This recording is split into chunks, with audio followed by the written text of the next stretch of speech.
you wanted the best, you've got the best podcast. The hottest podcast in the world. The Chris Voss Show, the preeminent podcast with guests so smart you may experience serious brain bleed. The CEOs, authors, thought leaders, visionaries, and motivators. Get ready. Strap yourself in. Keep your hands, arms, and legs inside the vehicle at all times, because you're about to go on a monster education roller coaster with your brain. Now, here's your host, Chris Voss. Folks, Voss here from thechrisvossshow.com. Ladies and gentlemen, the Iron Lady sings that makes official welcome to 16 years and nearly 3,000 episodes of the Chris Voss Show, because we didn't have anything better to do but uplift the world, make the world better, try and inspire people and improve the quality of all of your lives out there. That's what we do. We don't knock on your door and ask you if you want to invest in something to improve the quality of your life. We just do a podcast. So that's all the more reason to refer your family, friends, and relatives. Go to goodreads.com/Chris Voss, LinkedIn.com/Chris Voss, YouTube.com/Chris Voss, and Facebook.com/Chris Voss. Opinions expressed by guests on the podcast are solely their own and do not necessarily reflect the opinions of the host or the Chris Voss Show. Some guests of the show may be advertising on the podcast, but it is not an endorsement or review of any kind. Today, we have an amazing young lady on the show. We're going to be talking about her new book series that she's got coming out and how you can really enjoy it and some of the experiences of her life that are interesting. The title of her book is called The Triggering Scent, a medical thriller, and it's the first book in the Abbey Roberts series. And Jenny White is the author who joins us on the show today. We're going to be talking about her books, her insights, and some of the interesting stories of her life and journey through life. Jenny White lives in southwestern Ontario on the shores of Lake Erie. She worked for 30 years as a registered nurse in multiple healthcare settings, including the ICU, and now writes about her experiences both as a nurse and a patient. She is a cancer survivor, brain tumor survivor, and abuse survivor. When she's not crafting twisty medical thrillers, she enjoys kayaking, hiking, camping, travel, reading, and glasswork, as well as spending time with her husband, children, grandchildren, and dog, Molson. Welcome to the show. How are you, Jenny? I'm great. Thanks for having me. Thanks for coming. We really appreciate it. Give us your .coms. Where can people find you on the interwebs? My main author website is www.jennywhite.ca, because I'm from Canada. And then Facebook is author Jenny White, and Instagram is author.jennywhite. We love our Canadian friends up there in the old Canada. I often joke with my Canadian friends. I go, you guys are the nicest folks up there, yet you live next to, we're like your guys' drunken brother who's always getting drunk and starting fights all the time at the bar, right? And you guys are just sitting there going, oh, God, we're right next to the nuclear blast these idiots are going to cause. So that's my joke for that. So, it must be hard to live next to. Okay. It must be hard to live with us sometimes. We're always down here causing trouble. You guys are up there just being like, sorry, it's proximity. Anyway, that's right. Jenny, give us 30,000 overview. What's inside this book, please? Okay, so basically I took some memories and I created a medical thriller, and it focuses on Abbey Roberts, who is a nurse, and she's a bit younger than I am now, but she's in her 30s and she's married, and she has a dog named Molson by chance. Oh. And she works in an ICU, and that's right. The ICU is one of my favorite places, so that's where I put the first book. Ah. So as she comes back to work after having some surgery, she discovers that the neurosurgeon who botched her surgery on her is now working in her ICU unit, and she has to figure out a way to stop him before he hurts anybody else, even if it means she's putting her own career at risk. So that's the gist of the story. Yeah. Definitely some tension there then. Yeah, a little bit. And a medical thriller. And then you that we always say on the show, because there's a lot of authors and aspiring authors that listen, you write what you know, right? Right. That's the first thing they teach you. Yeah. Yeah. Yeah. Write what you know, and that makes it easier. And you have 30 years as a registered nurse in multiple healthcare settings. You've probably seen all sorts of, you've probably seen everything at that point. But I've seen a lot. So are you are you technically the main character in this book, living through another name? Yeah, pretty much. It was one of the strategies that I used to heal emotionally from my own traumatic surgery, and just kind of poured all my thoughts and emotions into that character. So it helped a lot. Yeah. So let's talk a little bit about some of the things that happened to you in your medical field, where you went through some interesting stuff with medicine and surgeries and a coma, I believe. And let's talk about how that's right there. Let's tell that story, and then how that translated into the story in the book. Sure. So I had retired from nursing after 33 years, and I was really having a great time in retirement. I was traveling the world, camping, doing all kinds of fun things that, one always hopes to do. One day I wasn't feeling very well, and the nurse inside of me said, "You better go get checked because it seems like you're having a stroke." Oh. And I got into hospital, and they said to me, "The good news is you're not having a stroke. The bad news is you have a brain tumor that's going to..." Oh, no.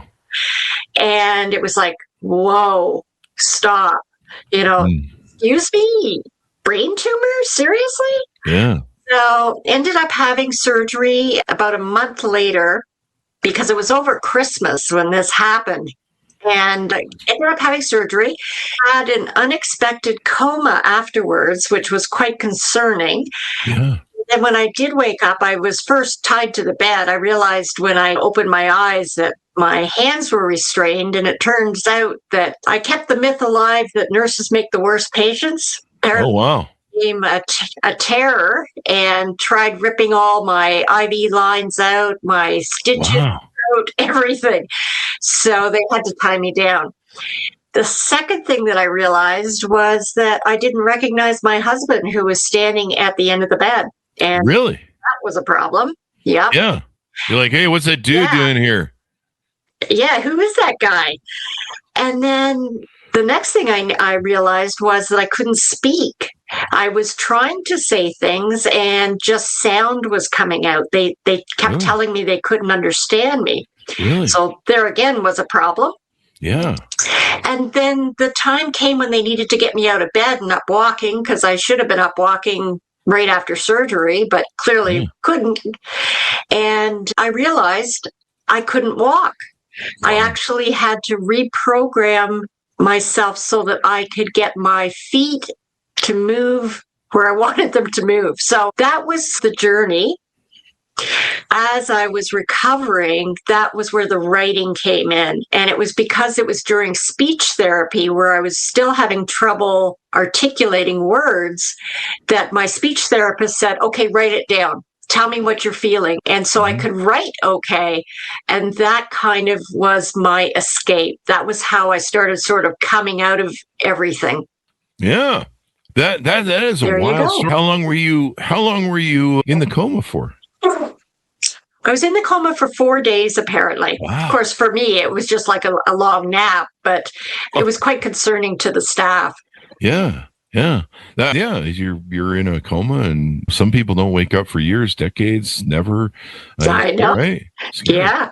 And so did you eventually, how did the husband thing work out? I'm sorry, I just have to know what this is about. No, that's okay. We're still together. We're actually married for many, many years, and we're starting over. I mean, he's got 30 years of memories, and I've got nothing.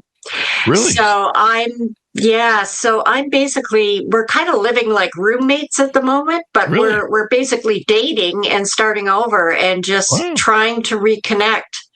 But part of the problem was my personality changed.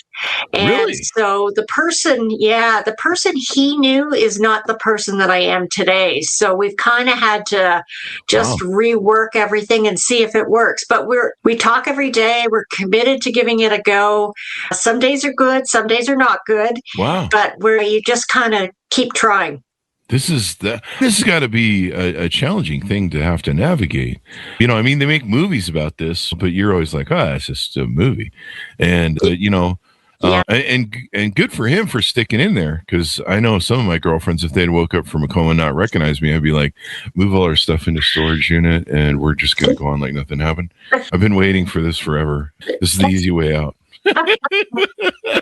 Well, you guys are married. You guys are married. You got kids, right? Yeah, we got 5 kids and 2 grandkids. Yeah. Do you remember them? So, not really well. I don't remember their childhoods at all. Oh, really? I'm sort of reconnecting with them as adults. So it's a very different kind of relationship. It's like now being best friends versus mother and child. Wow. Yeah. That has got to be interesting. Maybe this is the new thing that we can introduce to help couples that have been married for a long time. We just restart their marriage. We just give them a little comb, and they fall in love again, maybe, and restart their marriage. And maybe that's the key. Maybe, right? Yeah. And it's very unsettling. Like you really don't have a clue what's going on half the time. Yeah, and you're like, who are you people? Why are you in my house? Yeah, go. I mean, I've been having mostly to get out of most of my bad relationships and children. I just keep faking my death and moving to a new state and wiping, my whole background. And that's what I've been doing. At first, I sent them off to military school, and then I faked my death, changed my address, so they weren't any the wiser. They were off to camp, but they're in good care. It's the military. Anyway, so now does any of this coma, forgetting because you mentioned that the doctor had botched your surgery in the book, The Evil Doctor, I guess? Yes. Do you have the similar scenario you play out in the book that happened to you in real life? No, in real life, my surgery went as well as it could have. My tumor was just in a really bad spot, and real estate in neurosurgery is everything, right? So it's not just what they take out; it's what's left behind, and it's sort of the fact that they had to manipulate my brain a little bit here and there to get at the tumor. I think that's what caused some of the changes. Wow. So no, my team was excellent. Everybody took really good care of me, so no complaints there.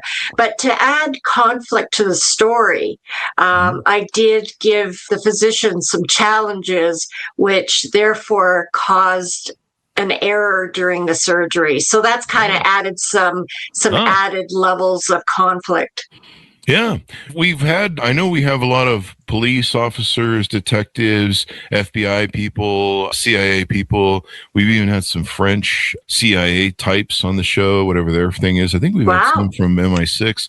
But all these people, they live this life just like you did as a nurse, of interesting stories and scenarios and craziness and stuff. And so they have this bank, like you probably do after 30 years, of all this stuff, and it gives for a rich background that they can delve from, of stories and scenarios. And I think we've had some nurses or doctors, maybe it was doctors that we've had on, that have done this, where they've done what you did. They've transitioned into books, and so they write what they know. And sometimes I think we had 1 or 2 doctors on that they basically wrote stories of the ER that were real stories, names changed obviously for paper loss, but they had these wild stories. And so it's interesting how our life journeys help eventually create some great authors. Yeah, no, absolutely. That's what adds the depth of stories, is having all of the details and all of the interplays that happen that most people don't realize happen. Yeah. And so that really creates an interesting dilemma. Oh, yeah. And the military guys, of course, we have on the show, like the Tom Clancy folks that come on the show, and Jack Ryan and all those other Jason Bourne authors we have on the show. Their military backgrounds they bring to the thing. And so, you like you say, they're able to, the details of, okay, the ER machine's doing this, and the terminologies and all that stuff makes it much easier. So you decide on medical thriller, and I imagine that's because of your background. Is that correct? It is. That and what had happened to me with the surgery. So when you have the lens of both being the healthcare worker at the bedside and then the patient, you get a really interesting mix of emotions and challenges and fears. And so it really does add to the story.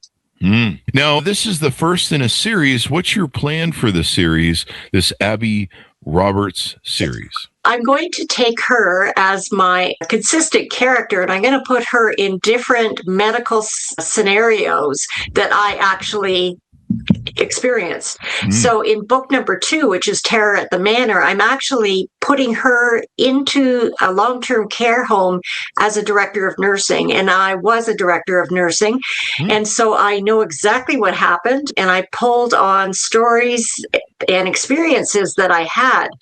And one thing that I want to share is that as I was writing these books, a lot of memories were starting to return. So it was almost like therapeutic to do these books because it helped reboot my memory.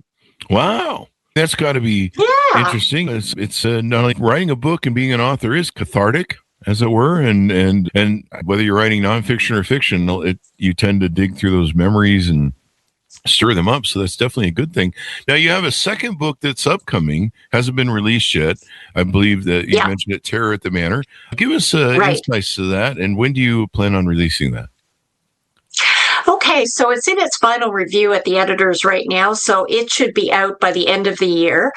The synopsis of that one is that a retired journalist actually agrees to go into a long-term care setting as a plant because there was a previous resident-to-resident murder, and he was quite concerned about the fact that this slipped through the cracks and what was wrong and what was going on in these long-term care homes.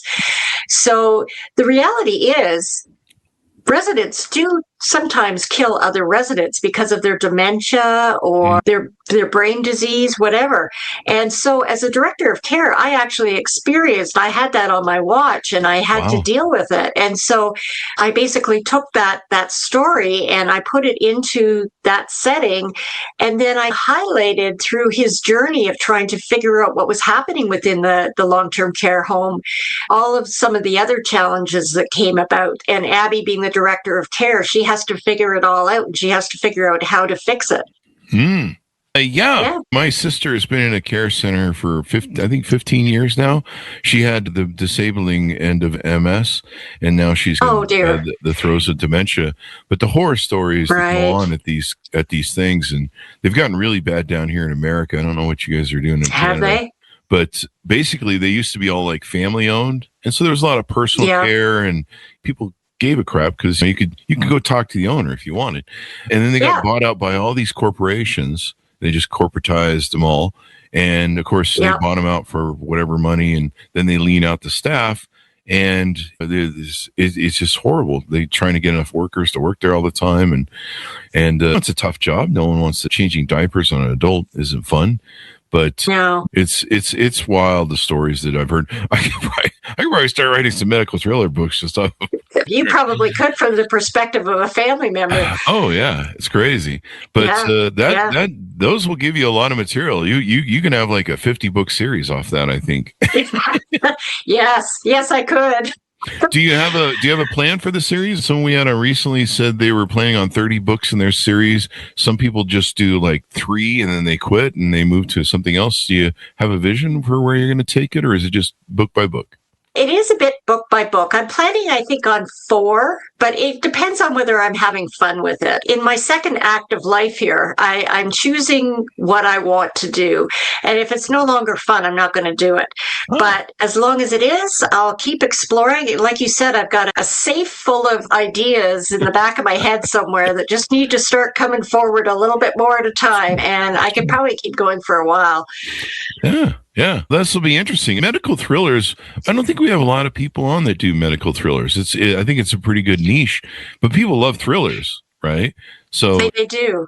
And they love that CSI stuff on the TV, we're always doing the medical lab stuff and all that. And they love ER and shows like medical stuff. So you should. And the pit and Yeah. The other thing is too that I just lost my thought there, but most medical thrillers are written by physicians, and nurses have a very different lens than doctors. For lack of a better analogy, doctors are like the mechanics. They diagnose the problem, they fix the problem, and off you go. Whereas nurses, we look at the person as a whole being. So we're dealing with their spiritual, their emotional, their family issues, all of those kinds of things that are impacted when one isn't well. So it's a very different way of looking at a situation. Yeah. And nurses, of course, they're the best, some of the best people in the world because they care for people and help their lives and everything else. Without them, we'd be screwed. Doctors don't always have the best bedside manners too. Sometimes they can be a little nerdy. Doctors. Yeah. You know what? It's not really their fault because they have such a narrow focus, right? Yeah. They have to be really smart to do all the stuff they do. I'm not smart enough to do surgery on people. There is definitely skill there. Yeah. Now, one of the things that I do. You have. Sorry to interrupt you there. I had to get that joke in. That's okay. That's okay. So one of the things that I incorporated into my books are some of the issues that we face in healthcare, right? So like you mentioned, short-staffed, exhausted healthcare workers, diseases like COVID, where people are putting their own lives at risk to look after other people. Things like budgets that are super tight, and often staff have to do miracles with very little supplies. So there's so many things that can be talked about in a medical thriller above and beyond what the characters are going through. It all adds to the drama of the thriller. Yeah. And there's all sorts of new weird stuff going on in the world. Like I know a lot of our Tom Clancy born guys, the military dudes, they're always like, when there's stuff like Iran wars and there's always stuff they can play off. You got that new hantavirus now that's come out. So you could potentially create scenario books on that. And then I guess Ebola is spreading now. So we got that fun going on. I was going to say, yeah. And Ebola, there's no cure for that. There is a vaccine for one strain of it, but they're looking at a totally different mutated strain of Ebola, and that could just be another pandemic. So I'm having some of my coffee right now, just having a little Ebola, trying to build up my resistance level. Your immune system, eh? Yeah. I'm just conditioned. You know how they take the snake bites and they take the poison themselves and it builds up a tolerance? That's what I'm doing with the hantavirus and Ebola. I just put a little in my coffee every morning, a little powder. Oh, geez. Let me know if it works. My throat's tightening right now. What's going on? Anyway, my chest is good thing I'm on this is why I always have nurses on podcasts, because if I ever go into some sort of emergency situation, I'm 58 now. Can go in any time. You're just a kid. I can have you at least tell someone how to resuscitate me over the wire here in the office. True. That, or you just can declare me dead, which is probably make a lot of people happy. So. Oh dear. Chris, that's terrible. You don't get to have as many followers and audience as we do on social media without the haters. In fact, if it wasn't the haters, we wouldn't feel needed and wanted. So we got to live with point. Yeah. So is it? I don't remember if you said what the anticipated date is of the release. Do you know that by chance? Or? It will probably be about October. I would say October. Yeah, because it basically just has to be signed off and printed, so it's close. Yeah. Do you see putting out a book a year, or what's the timeline goal that you have for yourself?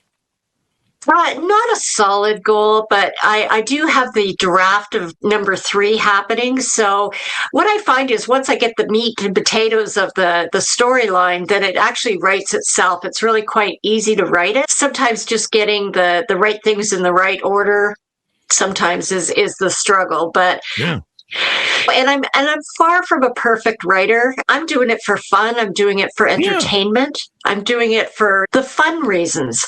Yeah. So every time you write something, you learn a little bit more. So again, a positive thing, right? Yeah. You want it to be fun and interesting until you get to the editing part, of course. Yeah, that's the hard part. I usually give the editing to the professionals and let them tear it apart and then fix it up. But let them deal with all that stuff. Yeah, that's right. It is. The editing can be nightmarish and all the stuff they do. But hey, it all comes out in the wash in the end. And there's people that will enjoy reading your books and getting to know you better. Especially maybe you got a good target audience. Nurses work a lot of hours, and sometimes I don't know how much time they have, but they can read medical thrillers on the book or something. I don't know. On their breaks or something. Maybe. I don't know. So anything more we need to ask you about? Oh, I noticed on your website too that you do keynote speaking. Tell us about what you offer. I do. So I'm actually taking some formal training. I used to speak all the time when I was nursing in conferences and teaching other nurses things. But since I had my brain surgery, things are just a little bit different. So I've taken the route. I've gone back to get some actual professional feedback on how to be a good speaker. But the plan is to be a keynote speaker, to share the journey that I had, to share the reinvention that I did with becoming an author, and just give people hope that they can change if they choose to change, and give them some solid strategies that they can use. So that kind of piggybacks nicely with the books. Yeah. I can see you doing a TED Talk telling your story of the coma and, I'd trying love to come back and what that journey is like. Because that doesn't happen to a lot of people. I mean, you only see stories like that usually in film, but hear a real life story and how you're reconnecting with your family. And I would have come out of the coma and been like, no, I was married to Fabio. Where's Fabio at? Can we put him in a coma so he wakes up and thinks I'm his wife?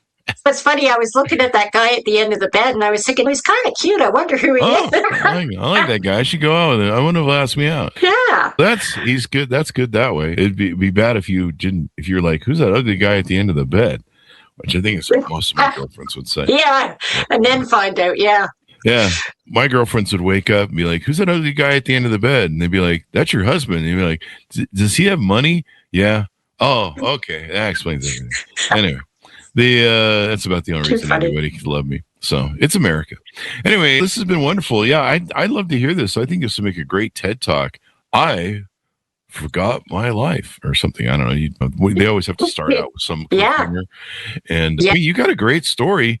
And then, and hopefully it ends well for everybody. Yes, me too.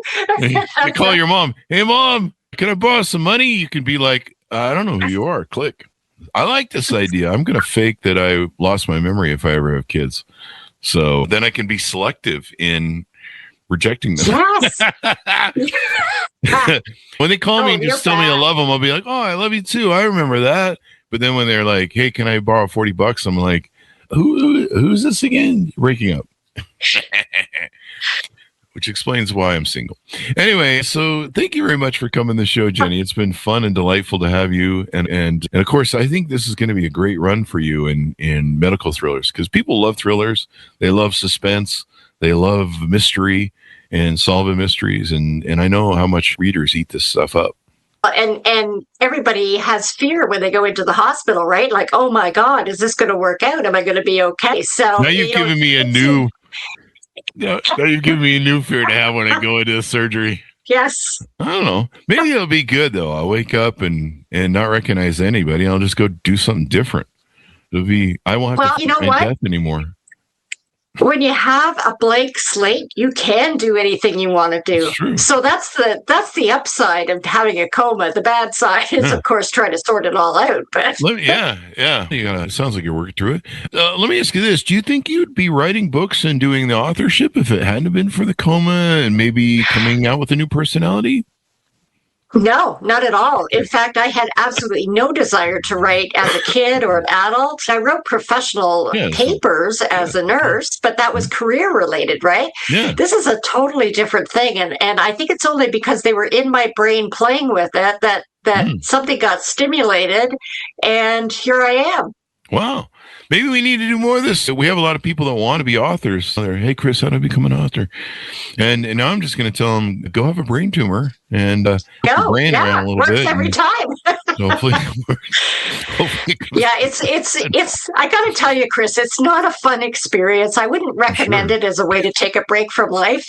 We all start over in life. You started over. Literally. Yeah, Act 2.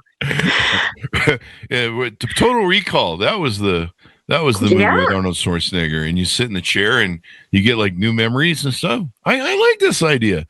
Maybe I need some brain poking. There's a lot of people telling me. My surgeon, my psychiatrist keeps telling me I need a lobotomy is really what I need, but jury's still out. But then you'd lose that wwonderful personality you have. You're the only one who says that. All my exes say it's horrible. Okay. So oh, sorry. Well, thank you very much, Jenny, for coming on the show, and look forward to your future books. Thanks so much. I really enjoyed it. Thank you. Oh, and give us your .coms as we go out. Oh, okay. www.jennywhite.ca.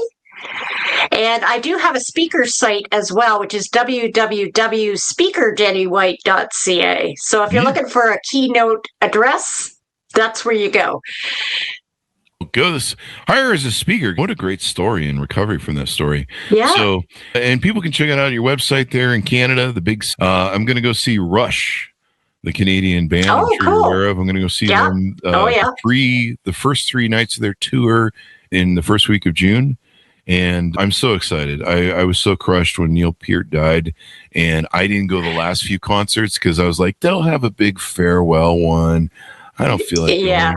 And then then Neil stepped out, and I was like, what the hell? I didn't know we were just going to wrap this thing up. And so for 10 years, I've been just crying, pleading, praying to the universe, going, please, one more tour. And so I'm so excited to see my Canadian friends again. And some people say I'm like a lot like Ricky on Trailer Park Boys too. My friends, really? Yeah, that's one of my favorite shows, Trailer Park Boys.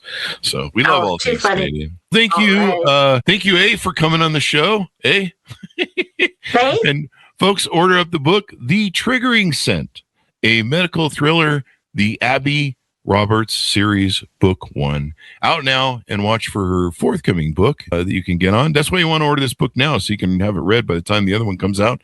Her second book, Terror at the Manor. Thanks to our audience for tuning in. Go to goodreads.com/Chris Voss, LinkedIn.com/Chris Voss, Chris Voss 1 on the TikTok, and all those crazy places in it. Be good to each other. Stay safe. We'll see you guys next time. You've been listening to the most amazing, intelligent podcast ever made to improve your brain and your life. Warning, consuming too much of the Chris Voss Show podcast can lead to people thinking you're smarter, younger, and irresistible sexy. Consume in regularly moderated amounts. Consult a doctor for any resulting brain bleed.